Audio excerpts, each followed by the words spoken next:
time we came off tour or whatever, we'd have parties which lasted usually about a week. And that was because we made this punch. If you ever see this thing on YouTube, Eric Burton says, well, you go in and talk like that because he come from up north, you know. He come from where Jimi Hendrix's manager come from, you know. So he says, you go in and there's a big bowl and there's a ladle, and you put it in and you have a chip and poof. And I said, well, he knows what was going on.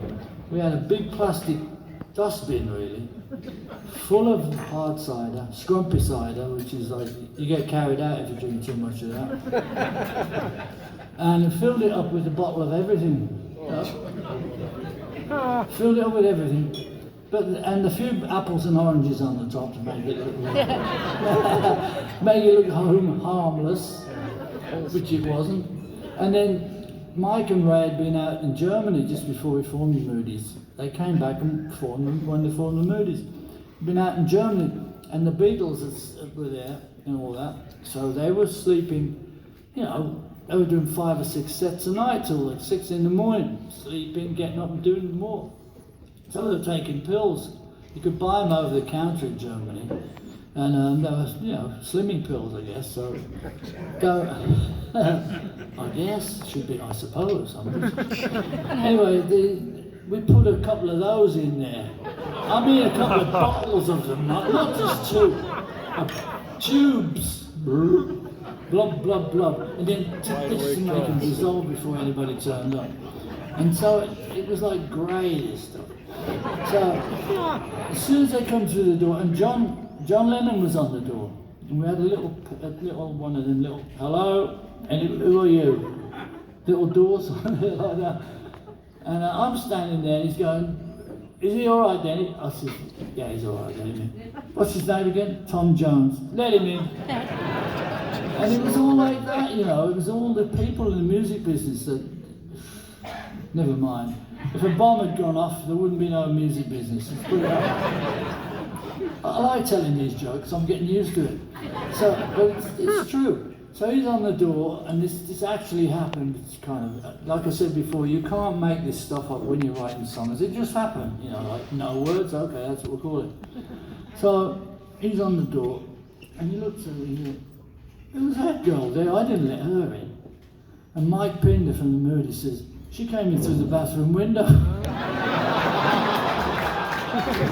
You know, and she did. She climbed up the damn drain pipe and came in.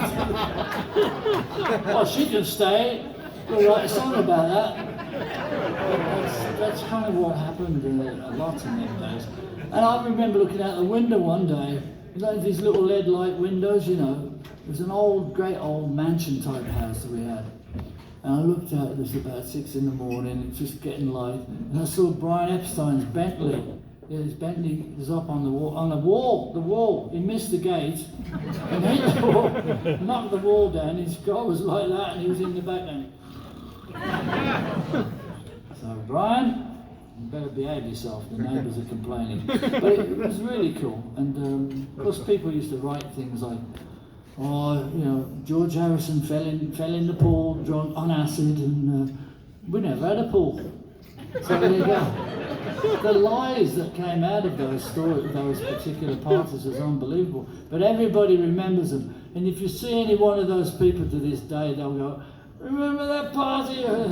Because they were just great, you know. So, like I say, the Beatles were, you know, friends of ours. We did the second British tour with them. You can imagine what that was like. But I did meet them in the early days with, I don't know if I've told this story yet. I was doing a show opening for the Beatles. They'd just started. Revolving stage, we went off, they came on. All the cables flew out the speakers on the side because they forgot to take them out and put them back in again.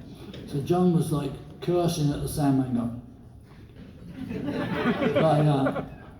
And anyway, there was so much screaming you couldn't hear them anyway, but that's when I first met them, and they weren't signing their own autograph books, I have to tell you sadly. If you've got any Beatles signatures, tough luck. because a lot of them, and Tony Bramwell, who's still around, and all the three roadies that they brought down from Liverpool with them, he'll say, that's one of mine, that's one of Neil's, that's one of Mel's, and it's all true. I saw them signing the damn autographs, you know. I thought, that's success. You don't have to do your own autographs, we like that. So anyway, that was that. So if you do see an album with all 4 signatures on it, good luck selling it on eBay, baby. But, yeah, so there you go. So that was the thing. We knew them well. I knew Paul well, obviously, because of that. We went out to see a lot of American bands. Saw Jimi Hendrix. I actually opened for Jimi Hendrix once at the Savile Theatre, and that was great because he paid me a sort of an unhanded compliment. He went, "That was great, man. I liked your guitar player." I said, "That was me." And he was great, Jimmy, though. He's one of the boys, you know. And I knew Noel and Mitch. I told this last night because it came into my head. I went to meet Noel Redding's mother once down on the coast in Folkestone. And he had a limousine with a speaker in it, you know, like, "Step aside, Noel's coming through," and all this stuff. And there were cows, and he was going, and the cows are all and like that. And we got to the bottom of the hill in this road, and it was Clap Hill. I thought, "Oh, wait a minute, Noel, did you have that made specially or what?" He said, "It's Clap Hill." And it was Hemp Lane. I said, "No, don't tell your mum what it means. She'll move out." Anyway, that was cool. I knew Noel and I knew Mitch. They were great. Where was I? So anyway, that was the thing. I knew Paul, went to Scotland, and that's how it all began. And that's it. So finally, we did the album that everybody seems to like the most, and that was just me and him doing the backing tracks out in Lagos, Nigeria. And yeah, so the studio was a bit like archaic. You know, Barney Rubble was over there, and it was like old-fashioned stuff, old equipment from EMI that they give to people who they don't want it anymore, so that it's hand-me-downs, you know. So we go in there, and half the stuff wasn't even plugged in. It was hanging on the walls for. So well, it looks good hanging on the wall, but it don't work. But we had Jeff Emmerich, who sadly passed away a couple of years ago. He was there with us, and we had this cottage, you know, and it was like they had these cottages for visiting VIPs, I suppose. And I had one, and in the bedroom, in the closet, there was a big polystyrene sheet full of spiders on pins. Huge spiders, I'm not kidding you, some of these things. And what does Jeff Emmerich hate most of all? Spiders. So, cheeky little me, I got the biggest one and put it under his sheets. And I heard this almighty scream, "Ah, bastard!" And he wrote a book and he put that in there, so it's all about me. So, but it was a good laugh. But anyway, that was, and then Paul got all the tapes stolen, you know, at knife point and all that stuff. We were told not to go out, by the way. And he thought, nobody's going to bother me. And he was only walking to his house, which is, you know, a few hundred yards away, and that was what happened. So we got stuck without any tapes of the rehearsals. We were going to go with the band, but we lost the tapes. And so we just had to go on memories, and we went in there, he played drums, and I played guitar, and we put these songs together. So anyway, I'll try and play this without a band, but you got to sing it with me, all right?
go home and play, because he ain't going to be long.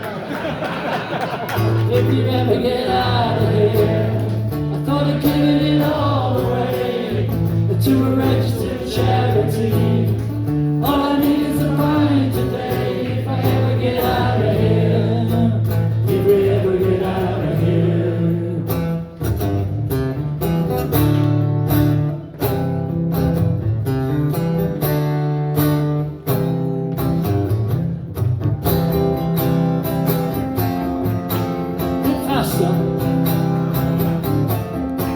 Well, the rain is loaded with the mighty crash. Come on, and we fell into the sun. Come on, girl. And the first one said to the second one, there, I hope you're having fun. And on the road, and on the run, the gentleman that singing sang was searching everyone for the man on the road, man on the run. Come on, man on the road, man on the run. Come on, sing this verse with me. The undertaker drew a heavy sigh, seeing no one else had come. Sounded good. And there was ringing in the village square for the rabbits on the run, man on the run, man on the run. For the jailed man could see herself was searching everyone. Everybody sing, man on the road, man on the run.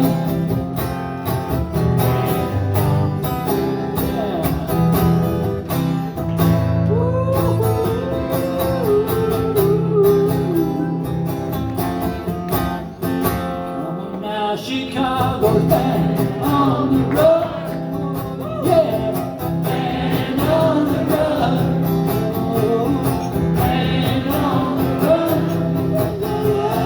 man on the run. Another night was falling as the desert world began to settle down as we go. The town is searching for us everywhere. We'll be found. Man on the run, man on the run, and they can't judge the hell we go. Search forevermore for the man on the run.